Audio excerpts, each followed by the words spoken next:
आप सभी साथियों को मेरा नमस्कार। साथियों, आइए देख लेते हैं शिक्षा जगत से जुड़ी हुई आज की कुछ बड़ी अपडेट। तो पहली अपडेट है, समायोजन के आदेश विभिन्न जनपदों से जारी किए जा रहे हैं और समायोजन की प्रक्रिया को निरस्त किया जा रहा है। यानी कि कहीं पर कुछ शिक्षकों के समायोजन निरस्त किए जा रहे हैं तो कहीं पर एकल विद्यालय वाले शिक्षकों के समायोजन निरस्त किए जा रहे हैं।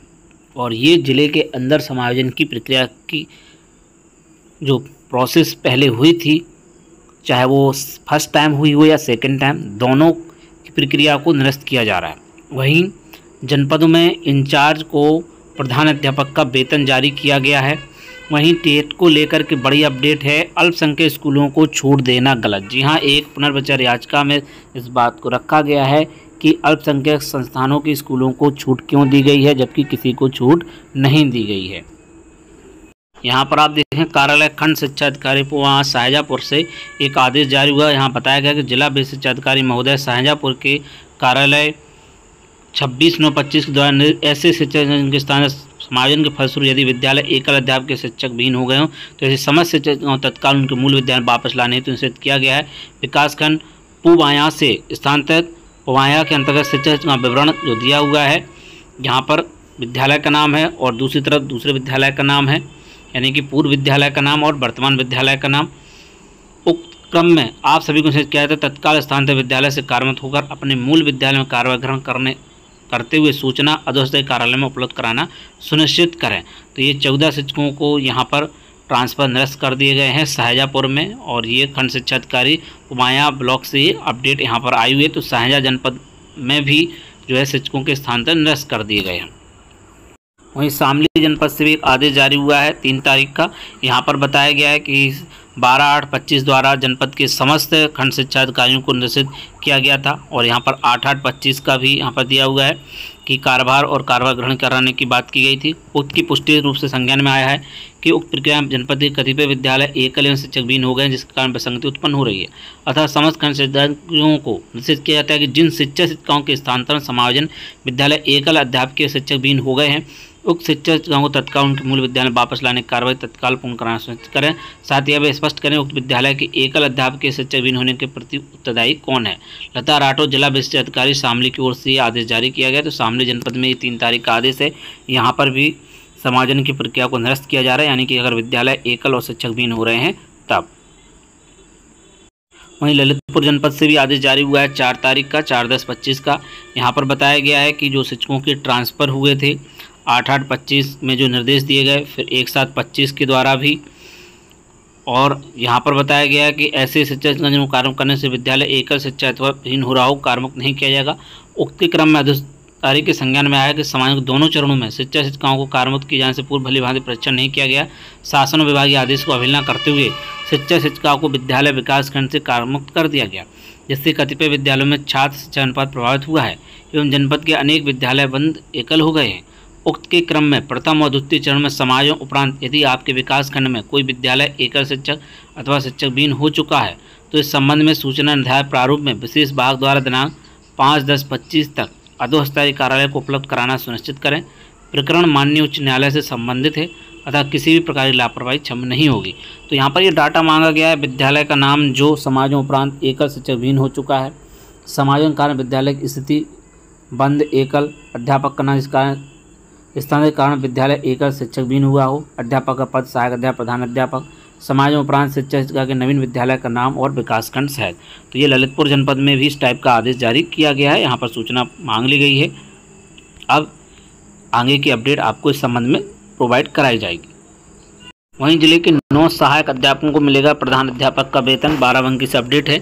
जिले भर में कितने प्रभारी प्रधान अध्यापक सर्विस शुरू। विशेष विभाग के परिषदीय विद्यालयों में प्रभारी प्रधान अध्यापक के रूप में तैनात 9 सहायक अध्यापकों को प्रधान अध्यापक का वेतन मिलेगा।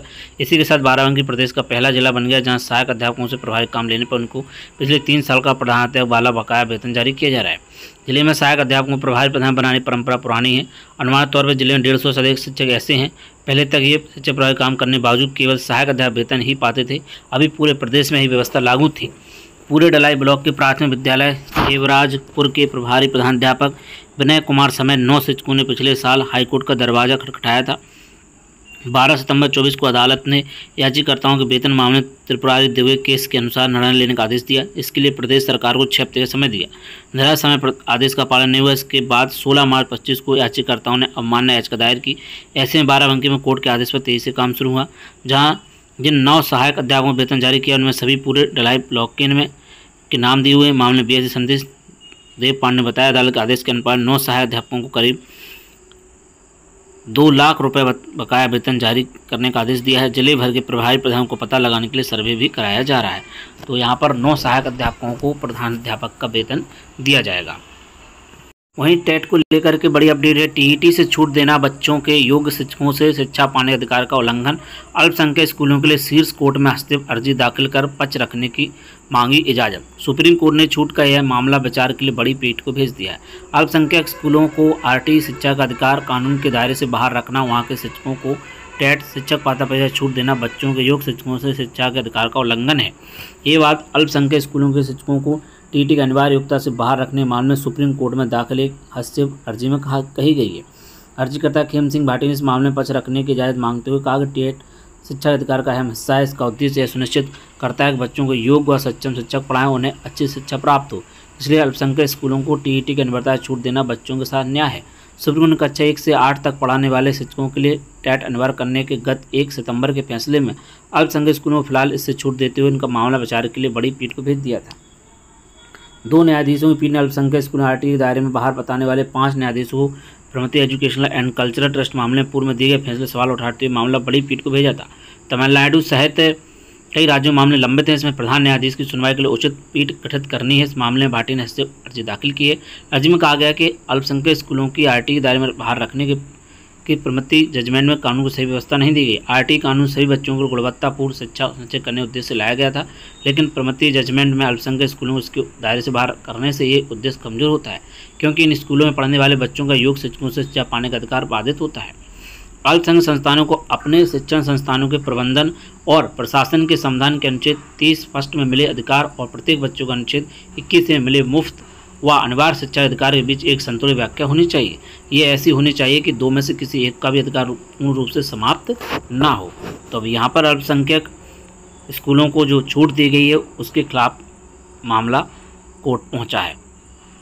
वहीं TET के मुद्दे पर केंद्र का रुख स्पष्ट न होने से शिक्षक नाराज। विशिष्ट BT शिक्षक वेलफेयर एसोसिएशन ने बैठक कर जताई नाराजगी। सुप्रीम कोर्ट में टेट के अनिवार्यता आदेश के 1 महीने बाद केंद्र सरकार द्वारा अपना पक्ष स्पष्ट न करने में प्रदेश के शिक्षकों ने नाराजगी जताई है। विशिष्ट PTC शिक्षक वेलफेयर एसोसिएशन पदाधिकारियों ने सोमवार को बैठक कर केंद्र सरकार रवैये पर नाराजगी जताई है। वहीं प्रेषक में वित्त नियंत्रक बेसिक शिक्षा निदेशक उत्तर प्रदेश प्रयागराज की ओर से समस्त वित्त एवं लेखाधिकारियों बेसिक शिक्षा को शिक्षा मित्रों के मानदेय भुगतान हेतु चतुर्थ किस्त की स्वीकृत धनराशि का आवंटन किया गया है। और ये जो है राशि परिषदीय उच्च प्राथमिक कंपूज विद्यालय में आयोजित ग्रीष्मकालीन शिविर समर कैंप में कार्यरत कार्मिकों शिक्षा मित्र निदेशकों को मानदेय भुगतान हेतु वित्तीय वर्ष 25-26 के प्रावधान धनराशि यहाँ पर जारी कर दी गई है फाइनली, और सभी जिलों के लिए ये धनराशि जारी हुई है। यहाँ पर आप देख सकते हैं सभी जनपदों के नाम यहाँ पर दिए हुए हैं। तो साथियों, आज की प्रमुख अपडेट में बस इतना ही। और भी अन्य अपडेट के लिए बने रहे हमारे YouTube चैनल शिक्षा पर। मिलते हैं किसी नेक्स्ट वीडियो में। जय हिंद।